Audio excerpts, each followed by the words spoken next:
Univers so British. Bref, ce soir, on voyage, on s'évade et ça commence tout de suite avec notre première invitée. Bonsoir Chloé Bidet. Bonsoir. Alors, vous avez fondé Oseos, une société qui permet de rendre la réalité virtuelle accessible à tous. Vous êtes partie du constat que les écrans, en fait, pouvaient nous permettre, entre guillemets, de se téléporter. Oui, Ça, exactement. Ça s'adresse à un public particulier, en fait. Voilà, en fait, l'idée, c'était d'utiliser la réalité virtuelle qui nous immerge dans un environnement, de choisir des environnements qui sont positifs, vivre des sensations fortes, mais aussi des moments de détente. Donc voilà, par exemple, nager avec les dauphins, faire un saut en parachute. Mais l'idée, en tout cas, c'est que l'immersion en réalité virtuelle génère des émotions. Et ces émotions qui sont positives peuvent créer des rêves, des projets, mais aussi générer des souvenirs. Et en tout cas, l'idée c'était vraiment de l'utiliser aussi pour créer le partage en groupe, pour que ces expériences, elles ne soient pas que individuelles, mais aussi partagées et que ce soit des moments de rencontre. Alors, si on reprend un petit peu la base du projet, c'est de la réalité virtuelle qui est principalement adressée aux personnes en situation de handicap. Tout à fait. En fait, le concept, c'est que ce soit accessible à tous. Donc, on va dans les établissements médico-sociaux avec un concept qui, peu importe la forme de handicap, nous donne accès en fait à la même expérience et surtout au-delà du handicap. Donc voilà, dans les établissements médico-sociaux, aussi dans le milieu carcéral.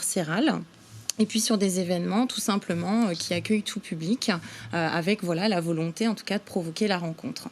Alors, quand on parlait de s'évader, du coup, c'est quand même exactement ça. On peut s'évader où? Quels univers vous proposez avec ces casques qu'on enfile, en fait, hein, c'est ça, tout simplement? Oui, tout à fait. Donc, où on aide, en tout cas, à mettre le casque. Mais une fois qu'on est dans un environnement, ça peut être du sport, comme voilà, soit en parachute, mais aussi, par exemple, les montagnes russes. Ça peut être du voyage, la rencontre des éléphants, des dauphins. Et puis après, des choses, par exemple, dans l'espace, ou voler comme un aigle au-dessus des montagnes. Donc ça peut être vraiment des choses en tout cas hors du quotidien et qui nous donnent aussi envie d'aller au-delà, d'utiliser le virtuel pour avoir envie d'aller vers le réel aussi en fait. C'est-à-dire avoir envie d'aller vers le réel? C'est-à-dire que par exemple c'est le saut en parachute. Plein de gens se confrontent à une peur du vertige, la plongée aussi, avec la peur de l'eau. Et l'idée, c'est que cette expérience en réalité virtuelle qui est vécue dans une situation sécurisante, on se confronte à des peurs, au dépassement de soi.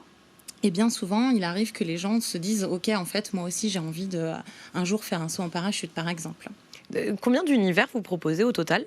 Aujourd'hui, 25. 25 univers. Ouais, pour Alors, le moment. 25 univers, mais vous tendez aussi vers le fait d'accompagner les personnes en situation de handicap vers leur propre univers, vers la création de leur propre univers. C'est bien ça? Oui, tout à fait. En fait, l'idée, c'est que être à l'écoute de leurs envies.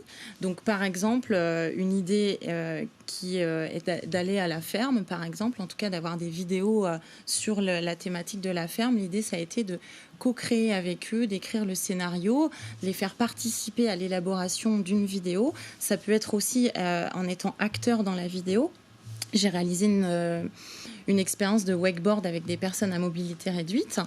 Donc voilà, l'idée en tout cas, c'est de les impliquer dans ces vidéos pour aussi montrer en fait que c'est possible, faire changer aussi le regard sur le handicap en fait. Alors c'est une vidéo qu'on voit actuellement à l'écran, justement le wakeboard. Ouais. C'est-à-dire en gros, ce sont des personnes en situation de handicap qui ont elles-mêmes été actrices de cette vidéo. Exactement, en tout cas, elles ont embarqué la caméra et l'idée c'est simplement comme au-delà du handicap, c'est vraiment de montrer que c'est possible et que c'est des activités qui sont ouvertes à tous.